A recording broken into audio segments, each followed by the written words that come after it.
Let's make a very cozy January dinner. We are making a bangers and mash, which is just sausage with a really delicious gravy over mashed potatoes.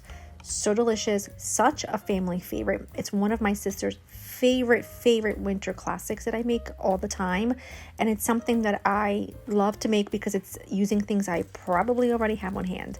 Now I will leave the recipe linked for you down below because I do have a full recipe and a full written recipe for this, including the mashed potatoes, but I just wanted to give you a quick little version. And it starts out by searing some sausages. I'm using Italian sausages because it's what I always have on hand, but if you love to use like an Irish sausage or any other sausage of your choice, please use that. It's all about using what you have to make your life easier.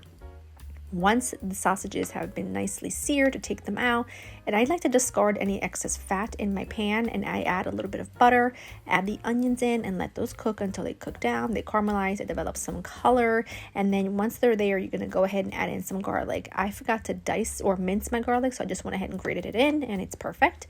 Cook that for about a minute, and then I come in with a little bit of flour, cook that with that onion in the oil until you no longer can see any raw bits of flour, and then you're going to deglaze with a dry red wine. If you don't want to use wine, just keep this part out and just add a little bit more of the beef stock.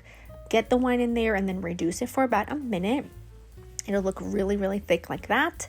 That's good. And you're going to add in some beef stock. Add in your beef stock, cook it all together, stir it. It's going to be clumpy at first, but once you get it going, it will start to loosen. A few dashes of Worcestershire sauce, and just let that come to a boil, to a simmer. It just takes a few minutes, and then you're going to add your sausages back in, and then just partially cover this and then let them simmer for about 15 to 20 minutes until it looks like that. Then you just go ahead and plate it.